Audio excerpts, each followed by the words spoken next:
The sun bled orange over the Texas plains, baking dust into the wooden bones of Brenham's Market Square. It was October 1881, and the final livestock auction of autumn pulsed with life. Horses snorted, cattle lowed, and men barked prices through whiskey-soaked throats. Boots scuffed packed clay, kicking up clouds that stung the eyes. Jack Harper, a rancher of 35, stood at the corral's edge, his hat tilted against the glare. His face, weathered by sun and solitude, betrayed no emotion. He came to town rarely, only for supplies or horses, and today his eyes fixed on a bay mare, her ribs sharp beneath a hide striped with dried blood. She trembled, flanks heaving, as if she knew her worth hung on the next bid. Jack's boots thudded as he approached the corral gate, his shadow long and lean against the earth. The crowd thinned, their voices fading to a low hum, but a knot of men lingered near the mare, their laughter coarse. That was when he saw her. A girl no older than 19 standing just behind the corral. Her hair, matted with grime, clung to her face like wet straw. Her dress, torn at the hem, hung loose over a frame too thin for the chill. Bare feet, caked with dust, rooted her to the ground. She did not speak, did not cry. Her eyes, dark and unfocused, drifted as if chasing a horizon no one else could see. A man stood beside her, swaying, a bottle in one hand and a rope in the other. The rope did not tie an animal. It bound her wrist, the knot red and raw against her skin. "Got a dumb one here," the drunk slurred, his voice cutting through the din. "Came from my first wife, I reckon. Does not talk, does not hear. Cleans, cooks, does not sass." "Cheap." A few men chuckled, their eyes glinting with something dark. One spat on the ground, the glob landing near the girl's feet. Jack turned away. He had come for a horse. Not this. His fingers tightened around the coins in his pocket, enough for the mare and nothing more. But then he felt it. Not a sound, not a plea, but a weight. He glanced back. The girl was watching him. No desperation clouded her face, no fear twisted her body. Her gaze was clear, steady, like a still pond reflecting the sky. In it, Jack saw something he had not known in years, understanding or perhaps a mirror of his own loneliness, sharp and unspoken. The drunk stumbled closer, his breath sour. "You got coin, want the horse?" "She comes with it. I am not dragging her back, not worth the dust on her toes." Jack's jaw tightened. The mare pawed the ground, froth at her nostrils. The girl's eyes did not waver. He turned to the drunk, his voice low. "I will take both." Laughter erupted, crude and instant. "Buying livestock or starting a harem, Harper?" a man called. Jack did not answer. He counted coins into the drunk's trembling hand, enough for a horse, not enough for a soul. The man yanked the rope, but the girl flinched, stepping behind Jack as if he were a shield. "She is yours now," the drunk muttered. "Do not say I did not warn you. Ain't worth feeding." Jack untied the rope, his fingers steady, and tossed it back.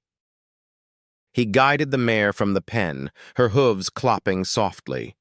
The girl followed, her steps light, deliberate, holding only a thin shawl draped over her shoulders.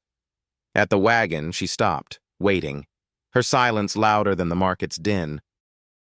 Jack opened the tailgate and motioned for her to climb in. She did, folding herself into the corner like a shadow accustomed to being unseen. As he climbed to the driver's bench, a faint tug brushed his coat. He looked down. Her fingers, small and calloused, had grazed his sleeve. Just once. She did not meet his eyes now.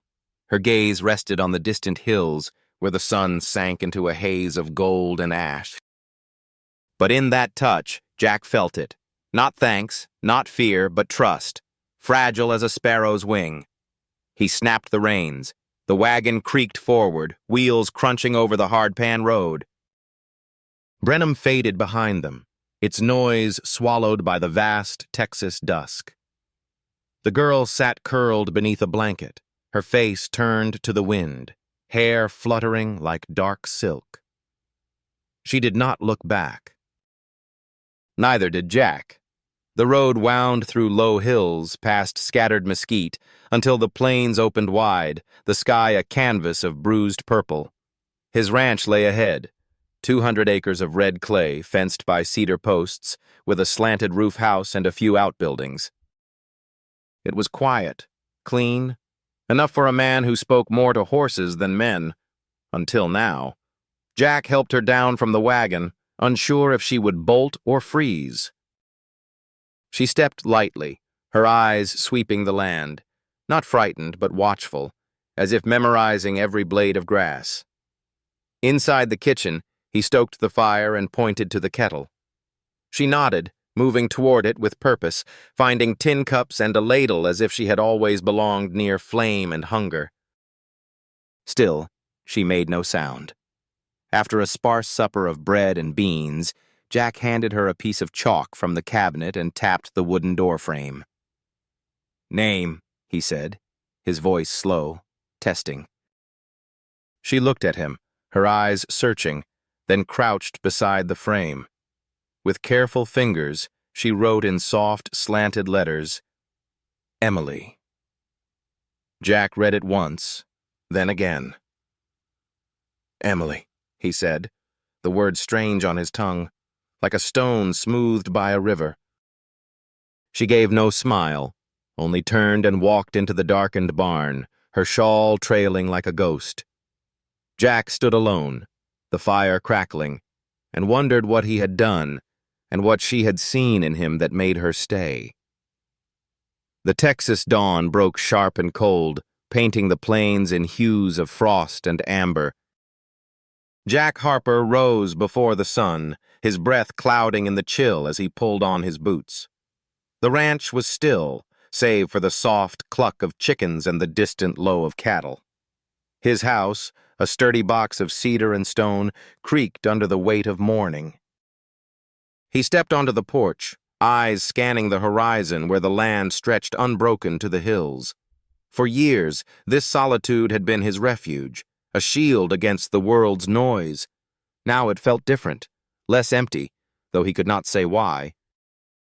Inside the barn, Emily Stone was already awake. Jack found her crouched beside the bay mare, her hands moving with quiet purpose. The horse, which he had named Clara, stood calmer than she had at the auction, her trembling flanks now still. Emily ran a damp cloth along Clara's hide, wiping away crusted dirt. Her fingers traced the mare's swollen back leg, gentle but deliberate, as if she could feel the pain beneath the skin. Jack leaned against the barn door, arms crossed, watching. He had seen ranch hands kicked for less, but Clara only shuddered once, then lowered her head, letting Emily work. Emily did not look at him, did not pause. Her hands spoke where her voice could not, slow, rhythmic, like a whisper only the mare could hear. She wrapped the leg with strips of cloth, her movements precise, learned not from books but from some deeper knowing. Jack's gaze lingered on her face, half hidden by her dark hair. In the auction's chaos, she had seemed fragile, a shadow bound by rope. Here in the barn's dim light, she was something else, steady, grounded, as if the earth itself lent her strength. He cleared his throat, stepping forward. "You know horses," he said, more to himself than to her. She did not turn, but her hands paused, just for a moment, before resuming their work. Jack hesitated, then left her to it, heading to the cattle shed to check the herd. The morning passed in a rhythm of chores, mending fences, hauling water, stacking hay. Yet his thoughts kept drifting to Emily, to the way she had moved through the kitchen last night, silent but sure, as if she had always belonged. By noon he returned to the house, his boots heavy with red clay. Emily was there, sweeping the floorboards with a worn broom. The kettle steamed on the fire, and 2 tin cups sat on the table, filled with coffee that smelled of earth and warmth. She did not meet his eyes, only pointed to a cup and continued her work. Jack took it, the heat seeping into his calloused hands. He sipped, watching her. The broom's bristles hissed against the wood, a soft counterpoint to the fire's crackle. She moved with economy, no wasted motion, her bare feet silent on the floor. He set the cup down and reached for the chalkboard he had left on the cabinet. It was a small thing, salvaged from a schoolhouse years ago, its edges chipped but the surface clean. He tapped it, then handed her the chalk. "What else do you do?" he asked, his voice low, careful. She looked at him, her eyes dark and searching, then took the chalk. Her fingers moved slowly, forming letters with the same care she had given Clara's leg. Clean, cook, mend. She paused, then added, "Listen." Jack read the words, his brow furrowing. "Listen," he repeated, testing the weight of it. She nodded, a single dip of her chin, then turned back to the broom. He wanted to ask more, how she listened, what she heard, but the question stuck in his throat. Instead, he pointed to the tack room. "Saddle needs oiling. Can you handle it?" She nodded again, setting the broom aside and moving toward the door, her shawl trailing like a wisp of smoke. The tack room was a cramped space off the barn, smelling of leather and linseed oil. Jack watched from the doorway as Emily worked, her hands deft as she rubbed oil into the saddle's worn hide. She did not rush, did not fumble. Every motion was a conversation, silent but clear, as if the leather spoke back to her. He thought of his wife, Sarah, gone 5 years now, her hands quick with a needle but never with animals, never with this kind of quiet knowing. The memory stung, and he pushed it away. That evening, after a supper of cornbread and stew, Jack sat at the kitchen table, the fire casting long shadows across the room. Emily knelt by the hearth, feeding it mesquite logs. The flames danced, painting her face in gold and shadow. He tapped the chalkboard again, his fingers restless. "Your name," he said. "Write it again." She rose, taking the chalk, and crouched by the doorframe where she had written the night before. Her hand moved, slow and deliberate, tracing the letters. Emily Stone. The S curled like a river, the E soft but firm. She looked at him, her eyes steady, as if the name were a gift she offered only once. Jack read it aloud. "Emily Stone," he said, the words settling into the air like dust after a storm. She gave no smile, but her shoulders eased, just a fraction, as if the act of being named had anchored her to this place. She handed him the chalk and moved to the barn, her footsteps fading into the night. Jack sat alone, the chalkboard heavy in his hands. He traced her name with his finger, not writing, just feeling the shape of it. For years, his ranch had been a place of silence, of fences and scars he never named. Now it held something new, a girl who did not speak, yet understood more than he had ever guessed. Outside, the wind stirred, brushing the long grass like a warning breath. Jack stood, his shadow stretching across the floor. He stepped onto the porch, the air sharp with the promise of frost. The barn's silhouette loomed against the starlit sky, and he wondered what Emily saw in the dark, what she heard in the quiet. He thought of her touch on his sleeve, fleeting but deliberate, and felt a flicker of something he had not known in years. Not hope, not yet, but the possibility of being seen. The night closed around him, vast and still, but for the first time, the silence did not feel empty. It felt like listening. The Texas sky hung heavy, its blue bruised with a promise of unrest. Jack Harper stood in the cattle shed, his hands slick with sweat as he checked a sick calf, its breath shallow and ragged. The air was warm, deceptive, the kind of stillness that fooled men into ignoring the horizon. It was late afternoon, 3 days since Emily Stone had written her name on the doorframe, and the ranch had settled into a fragile rhythm. She moved through chores, boiling water, mending fences, tending Clara the mare, with a quiet that felt less like absence and more like presence, as if her silence wove itself into the land's pulse. Jack glanced out the shed's open door. The long grass swayed gently, kissed by a breeze too soft for October. He wiped his brow, his thoughts drifting to Emily. Her hands, small but sure, had wrapped Clara's leg with a skill he could not explain. Her chalkboard words, clean. Cook, mend, listen, echoed in his mind, each one a question he had not dared to ask. He shook his head, focusing on the calf, but the air felt wrong, thick, like a held breath. Then she appeared. Emily burst into the shed barefoot, her hair wild, her chest rising fast. No sound escaped her lips, but her eyes burned with urgency. She grabbed his sleeve, her fingers tight and tugged hard. "What?" Jack asked, startled, his hand still on the calf. She pointed upward, her hands trembling, her gaze sharp as a blade. The sky beyond the door was unchanged, a lazy sweep of blue, but her face said what her mouth could not. Danger was coming. Jack hesitated, the calf's weak bleat pulling at him. But something in Emily's eyes, certain, unyielding, snapped him into motion. He followed her, boots pounding the earth as she pulled him toward the barn door, away from the corral. The breeze sharpened, carrying the faint scent of ozone. Then it happened. A crack, no, a shatter, as if the heavens had split. A bolt of lightning tore from the sky, striking the ancient oak behind the cattle shed. The blast shook the ground, sparks flying like embers from a forge. The tree burst into flame, its branches collapsing with a groan that echoed like the sky's own weeping. Jack stumbled back, the calves bleating in terror, smoke curling into the air. Emily stood frozen just outside the doorway, her face lit by the flickering fire, her eyes steady despite her heaving chest. The flames roared, licking the shed's edge, but the structure held, for now.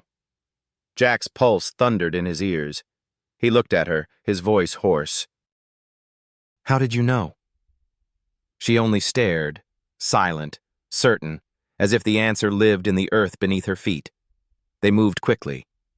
Jack grabbed a bucket, dousing the flames with water from the trough, while Emily darted to the corral, her hands calming the panicked horses. Clara snorted, eyes wide, but followed Emily's gentle touch to safety.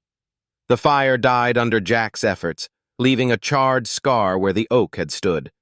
The calves, shaken but unharmed, huddled in the shed's corner. The sky darkened, clouds rolling in like a tide, but the worst had passed.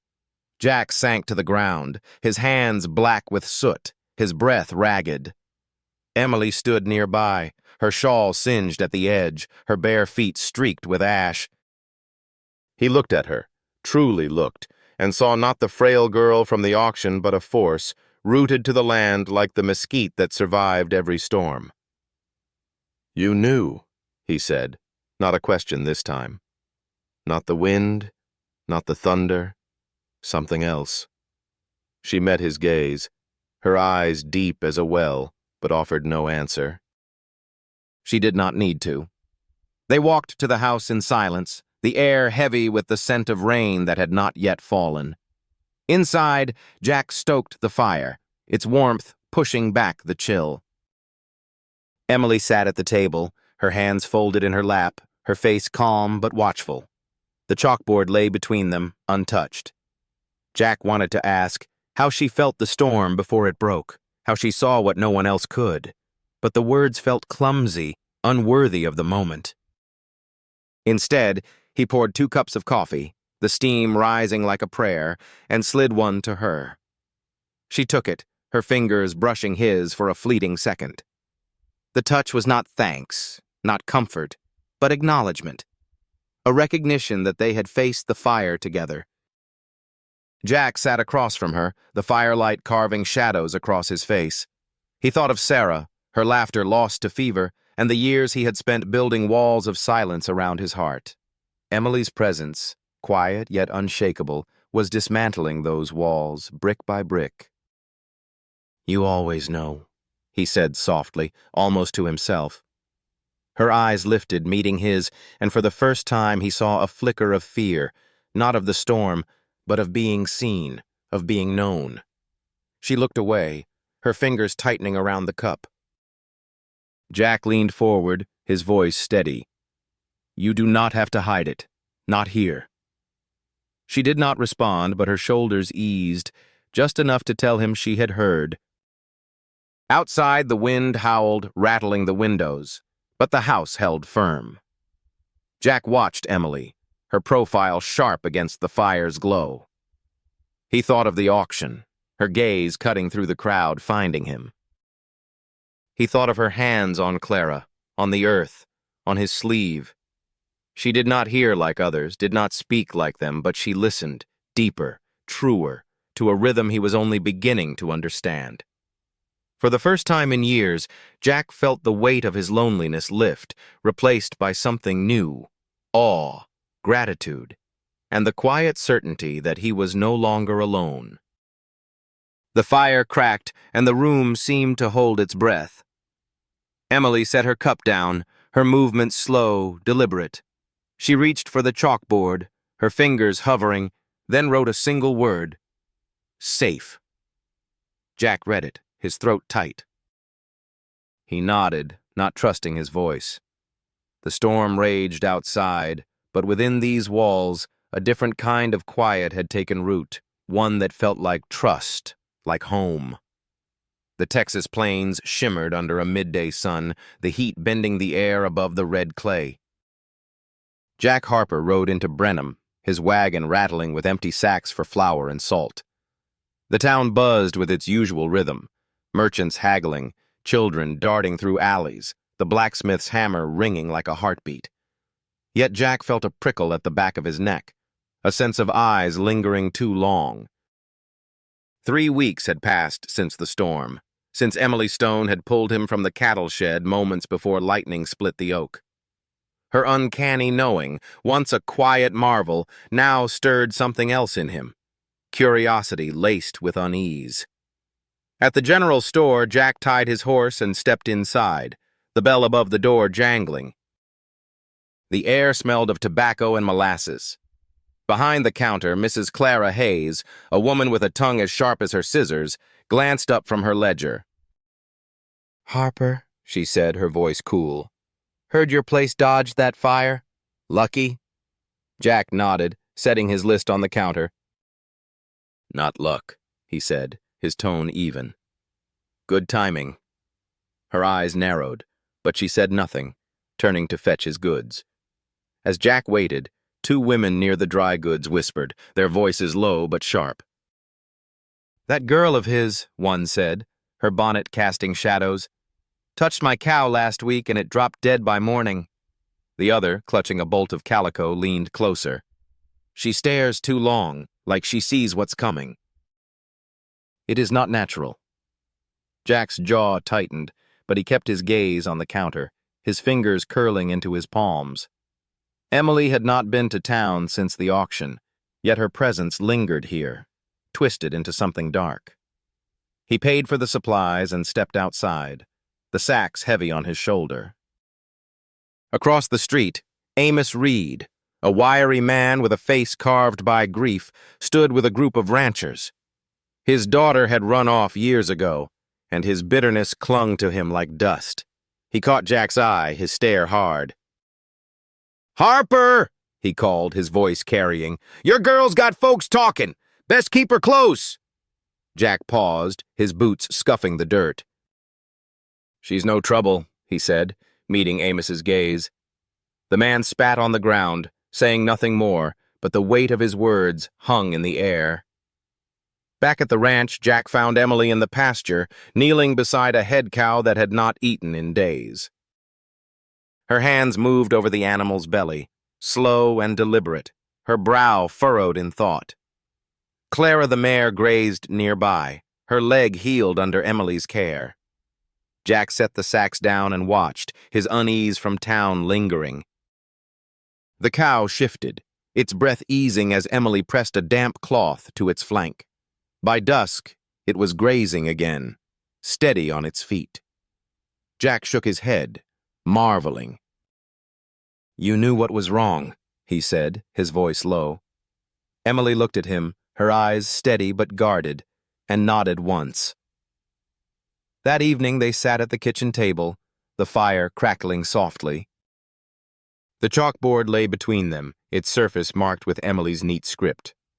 Water low. Fence broke near ridge. Jack added his own note. Town's talking. He slid it toward her, watching her face. Her lips pressed thin, but she did not write, only traced the word talking with her finger, as if feeling its edges. Jack leaned forward, his voice gentle but firm. "They are scared, Emily. Scared of what they do not understand." Her eyes met his, dark and deep, and for a moment he saw fear, not of the town, but of being cast out again, of losing this fragile home. She rose, moving to the window, her shawl slipping to her elbows. The plains stretched beyond, bathed in twilight, the horizon a line of fire and shadow. Jack followed, standing beside her. "You do not have to hide who you are," he said. "Not from me." She did not turn, but her shoulders eased, and her hand brushed his, a fleeting touch that said more than words could. Jack felt a pang, sharp and unfamiliar, not just for her but for himself, for the man he had been, alone with his guilt, until she arrived. Later, as the fire died to embers, Jack sat on the porch, the air cool against his skin. He thought of his father, Caleb Harper, whose name still stained the land. During the war, Caleb had driven families from these plains, his rifle leaving blood in the clay. Jack had inherited the ranch, but also the shame, the whispers that followed him in town. He had never spoken of it, not to Sarah, not to anyone. Yet Emily, with her silent knowing, seemed to see it all, the weight he carried, the scars he hid. He stood, his boots creaking on the porch, and walked to the oak where his father's grave lay, unmarked, but never forgotten. The charred stump from the storm loomed nearby, a reminder of Emily's warning. As he stared at the earth, Emily appeared, her steps silent, her shawl wrapped tight against the chill. She did not speak, did not ask, but placed her hand on his shoulder, light as a breeze, steady as stone. Jack's breath caught. "How do you know?" he muttered, his voice raw. "I feel shame for this land, for what he did to keep it." I never said a word. Emily's eyes searched his, dark and unflinching. Slowly, she lifted her hand and placed it on his chest over his heart, her touch warm through his shirt. The gesture was not pity, not comfort, but recognition, as if she heard the pulse of his guilt and answered with her own quiet strength. She turned, walking toward the grave, her silhouette sharp against the fading light. She had never read the stone, never asked questions, yet she knew. Jack followed, his throat tight, and stood beside her, the silence between them deeper than words. The wind stirred, carrying the scent of mesquite and earth. Jack looked at Emily, her face calm but resolute, and felt the walls around his heart crack further. She did not hear like others, did not speak like them, but she listened, to the land, to the animals, to him. And in that listening, she saw truths he had buried for years. For the first time, Jack feared not the town's whispers, but the possibility of losing her, the one person who heard his silences and made them whole. The Texas dusk settled heavy, painting the plains in shades of ash and amber. Jack Harper stood in the barn, oiling a harness, his hands steady, but his mind restless. 4 weeks had passed since Emily Stone's arrival, and the ranch had become a place of quiet rhythm, her hands tending Clara the mare, her chalkboard notes guiding their days. Yet the town's whispers, sharp as thorns, had grown louder. At the general store in the churchyard by the well, they spoke of Emily's knowing, her touch that healed, her gaze that saw too much. Jack felt the weight of their fear, a storm brewing beyond the ridge. He glanced at the house, where Emily knelt by the herb patch, her fingers sifting through lavender and feverfew. Her shawl hung loose, her hair catching the last light. She moved with purpose, unaware of the eyes that judged her from afar. Jack's chest tightened. He had faced storms, sick cattle, and his father's shame, but this was different, a threat to the fragile home they had built in silence. The air shifted, carrying the crunch of boots on gravel. Jack turned, his hand pausing on the harness. Shadows moved at the gate, 8 figures, their silhouettes stark against the fading sun. Men and women, their faces hard, carried unlit torches, the wood gleaming like a promise. Amos Reed, his eyes hollow with old grief, led them, his boots kicking up dust. Jack stepped to the barn door, his arms folding across his chest, his face unyielding as the cedar beams behind him. "Harper," Amos said, his voice cutting through the stillness. "We want her gone. That girl hears things she ought not." The crowd murmured, their boots shifting in the thawing mud. A woman, her bonnet askew, clutched her torch tighter. "She touched my steer," she said. "Dead by dawn. It is not right." Jack's jaw clenched, but he kept his voice low, steady. "She is mute, does not hear a word you say." "That is not the same as deaf," Amos snapped. "She sees what is coming before the sky shifts." "Talks to animals like they answer. A steer of mine dropped last week. She was the only one near it. You think she cursed it?" "I think she is cursed." The murmurs grew, a ripple of fear and certainty. Jack glanced at the house. Emily stood behind the curtain, her shadow still, her hands pressed to the glass. She had felt their approach, seen their twisted faces, not with hate, but with something worse, conviction. She moved to the door, her steps silent, but Jack raised a hand, his eyes commanding her to stay. He stepped forward, his boots sinking into the earth, and faced the crowd squarely. "She saved a child's life," he said, his voice calm but unyielding. "Last month, the Miller boy, burning with fever. She knew the herbs, knew the touch." "He is eating supper tonight because of her." "Maybe she gave him the fever," the bonneted woman spat, her voice trembling. The crowd stilled, their eyes flickering between Jack and the house. Jack's hands curled into fists, but he did not raise his voice. "She is the only person I know who listens," he said, each word deliberate. "Not with ears, with her hands, her breath, her whole soul. I have lived 35 years, and I can count on one hand those who heard me, not my words but my silences, my regrets, my grief." She did, without saying a thing. The air grew thick, the crowd's murmurs fading. Amos opened his mouth, then closed it, his torch sagging in his hand. Jack's eyes swept over them, his voice low but unshaking. "You want to run someone off for being different, for seeing what you are too afraid to face? Fine, but you will have to go through me." His words hung, heavy as the dusk, and for a moment no one moved.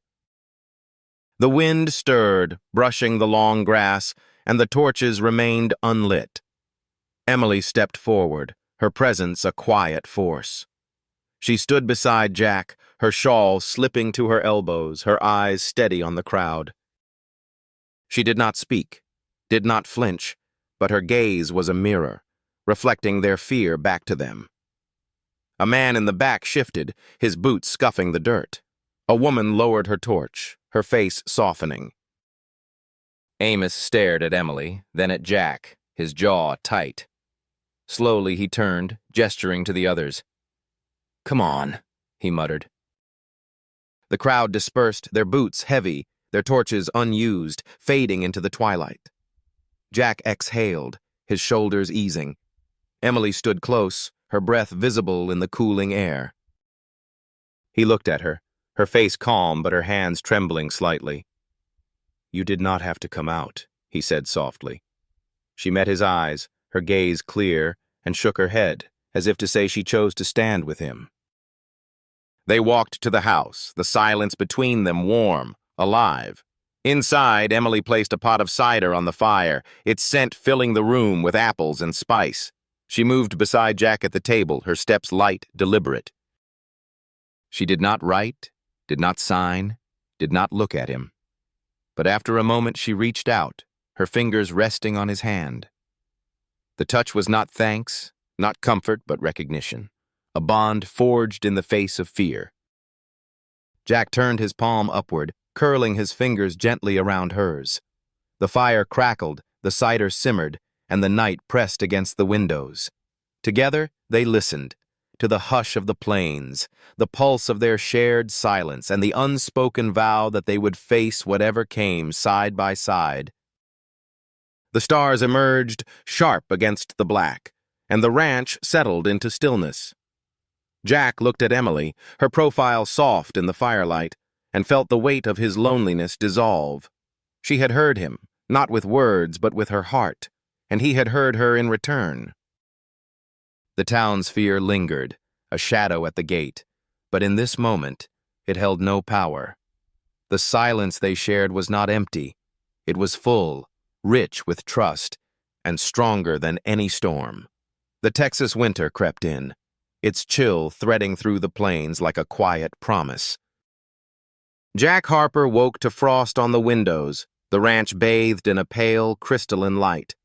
5 weeks had passed since the mob's torches cast shadows at his gate, since Emily Stone stood beside him, her silence louder than their fear. The town's anger had not vanished, but it had dulled, like a blade left too long in the sun. Whispers still lingered, in the churchyard, at the well, but they were softer now, tinged with curiosity rather than venom. Jack felt the shift, subtle but real, and wondered what it meant for the girl who heard the world's pulse. Emily moved through the morning with her usual grace, her hands busy with chores. She brushed Clara the mare in slow circles, her touch calming the horse's restless snorts. She lined the chicken coop with pine needles, her bare feet silent on the frozen earth. Jack watched from the porch, his breath clouding in the air. Her presence had woven itself into the ranch's rhythm, her silence a language he was learning to speak. Yet he saw the tension in her shoulders, the way her eyes flicked to the horizon, as if waiting for the next storm. The first visitor came at noon. Tom Weaver, a ranch hand with a torn shoulder, rode up the path, his arm limp in a makeshift sling. Jack met him at the gate, his brow furrowed. "What do you want, Tom?" The man nodded past him toward Emily, who knelt by the herb patch, her fingers sifting through rosemary. "Heard she fixes things," Tom said, his voice low, almost sheepish. "Doctor's out east. No one else knows how to wrap this right." Jack studied him, then gave a slow nod. "She does." Emily rose, her shawl slipping to her elbows, and approached without a word. She examined Tom's arm, her hands steady, her brow creased in thought. When she pressed the right spot, he winced, then sighed as the pain eased. She moved as if listening, not to words, but to the body's quiet truths. With strips of cloth and a poultice of yarrow, she bound the shoulder, her touch precise. Tom flexed his arm, his eyes wide. "Feels better already," he muttered. Emily nodded, her face calm but her eyes wary, as if bracing for judgment. Tom tipped his hat and rode off, leaving a jar of preserves at the gate. 2 days later, a widow came, Martha Cole, her face etched with sleepless nights. She stood at the porch, her hands twisting a kerchief. "I have not rested since my John passed," she said, her voice trembling. "They say your girl knows how to help." Jack called Emily, who sat with Martha at dusk, her hands resting gently on the woman's shoulders. Martha's shaking slowed, her breath deepening under Emily's touch. The next morning she returned with a hand-knit scarf and a pie, her eyes bright. "For the girl," she said to Jack, "the one who hears more than we do." Word spread, slow but steady, like a river carving new paths. A farmer brought a lame goat, which Emily tended with comfrey and patience. A mother sought her for a child's cough, and Emily brewed tea from rabbit tobacco, her hands guiding the child to drink. Each visitor left something: jam, a basket of apples, a quiet nod. Jack watched, his chest tight with pride and relief. Emily's gifts, once feared, were becoming a bridge, not a wall. Yet he saw the weight she carried, the fear that acceptance could vanish as quickly as it came.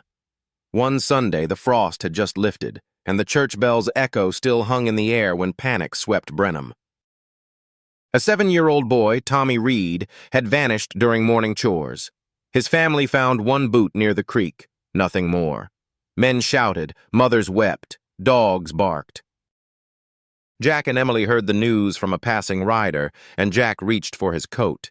Emily was already beside him, her shawl wrapped tight, her eyes sharp with purpose. She placed a hand on his arm, then knelt, pressing her palms to the earth, wrists, forearms, her whole being listening. She rose, her face set, and pointed west. Jack followed, his boots crunching on frozen grass, Emily leading with a certainty that defied explanation. Tom Weaver joined them, then others, their skepticism swallowed by her resolve. They moved through thickets, up ridges, down dry creek beds, Emily pausing to trace subtle marks, a shifted pebble, a broken twig. Jack watched her, his heart pounding, not with doubt, but with awe. In a cedar-ringed clearing, they found him. Tommy, curled beneath a bent tree, his ankle swollen, his face streaked with dirt and tears. Emily ran to him, kneeling to check his leg, brushing hair from his eyes. She looked up at Jack, not proud, not triumphant, but relieved. The boy's father, Amos Reed, pushed through the crowd, his face crumpling as he lifted his son. He met Emily's gaze, his eyes wet, and nodded once, a gesture heavy with unspoken thanks. The group returned to town, Tommy safe, the story spreading like wildfire. No one called Emily strange that day. They called her what she was, the girl who hears with her heart. That evening, Jack and Emily sat by the fire, the house warm with the scent of cider. The chalkboard bore her morning note. Today will be good. I feel it. Jack smiled, tracing the words with his finger. You were right, he said softly. Emily looked at him, her eyes soft but steady, and nodded. She reached for the board, writing a new word. Home. Jack's throat tightened. He placed his hand over hers, his touch gentle, and felt the rhythm of her pulse, quiet, strong, a language beyond words. Outside, the wind moved slow, brushing the tall grass like a hand smoothing cloth. The gate held new gifts, a jar of honey, a woven blanket, left by townsfolk who no longer spat her name. Emily stood by the window, her silhouette sharp against the starlit sky, and Jack joined her, their shoulders close. The ranch was still, the plains vast, but the silence was no longer lonely. It was full, rich with trust, and Emily, once a shadow bound by rope, had become its heart. The Texas spring unfolded gently, its warmth softening the plains with bursts of wildflowers, bluebonnets and Indian paintbrush weaving through the red clay. Jack Harper walked the ranch at dawn, his boots damp with dew, the air sweet with mesquite and earth. 6 months had passed since Emily Stone led them to the lost boy, since the town's fear gave way to quiet reverence. The ranch stood as it always had, cedar fences, slanted roof house, cattle grazing under an open sky, but it was more now. A place where silence spoke louder than words, where two souls had built a home from trust. Emily moved through the morning with purpose, her hands teaching lessons no voice could carry. Children came daily, from Brenham's edges and beyond, their laughter mingling with the cluck of chickens. She knelt with them in the garden, showing them how to feel a rabbit's shyness in its twitching nose, how to know a horse's fear by the flick of its ear. Her fingers signed simple words: water, fire, thank you. And the children mimicked her, their hands clumsy but eager. Jack watched from the barn, his chest tight with pride. Emily, once invisible, was now a beacon, her silence a language they all craved to learn. He had built a small room off the cabin, a shelter for their shared moments. There they ate supper by the fire, their glances saying more than words ever could. Emily smiled often now, not the guarded curve of her early days, but a light that broke free, like dawn over the hills. Jack noticed her habits, how she flinched at sudden pops in the fire, how she paused before storms, her eyes tracing the sky's secrets. He taught her to ride, walking beside Clara as Emily gripped the saddle, her knuckles white but her spine straight. She learned fast, sensing the mare's rhythm through her bones, and Jack felt a warmth he had not known since Sarah's laughter filled these walls. One evening, as shadows stretched across the wheat field, Jack and Emily sat on a wooden bench beneath the cottonwood tree. The air was soft, scented with honeysuckle, the sky brushed with amber and lilac. Jack poured 2 mugs of tea, the steam curling like a prayer, and handed one to Emily. She took it, her thumb tracing a slow rhythm across his hand. He brought out an old harmonica, its metal worn but warm, and played a tune with no name, the notes rising and falling like a river. Emily closed her eyes, swaying as if she felt the song ripple through the dusk, her face serene, unguarded. She turned to him, her eyes bright, and for the first time, she spoke. Her voice, unused for years, was soft as a leaf falling in snow, each word shaped with care. "I do not need sound," she whispered, her gaze steady. "Only you." Jack blinked, his throat tightening, the harmonica still in his hand.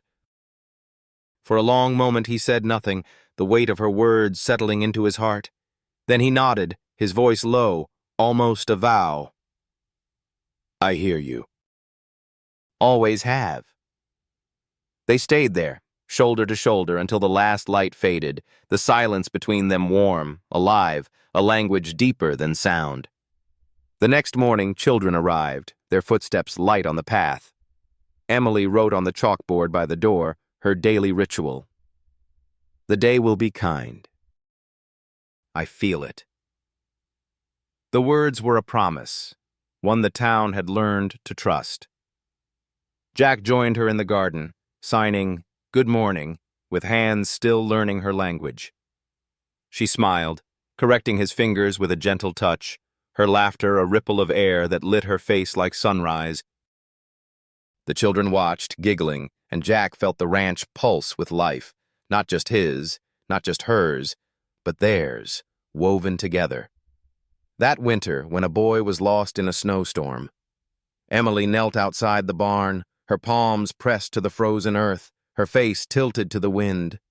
She stood, pointed west, and led Jack through a grove of pine for 3 miles until they found the child, curled beneath a fallen log, alive but frightened.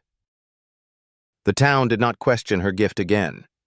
They called her the one who listens with her heart, their voices soft with awe, their gifts, pies, scarves, jars of jam, piling at the gate. Even Amos Reed, his bitterness softened, left a carved wooden horse, his way of saying what words could not. The final evening of spring found Jack and Emily walking through the pasture, the sky wide and clear. A mare and her foal grazed nearby, their breaths soft in the stillness.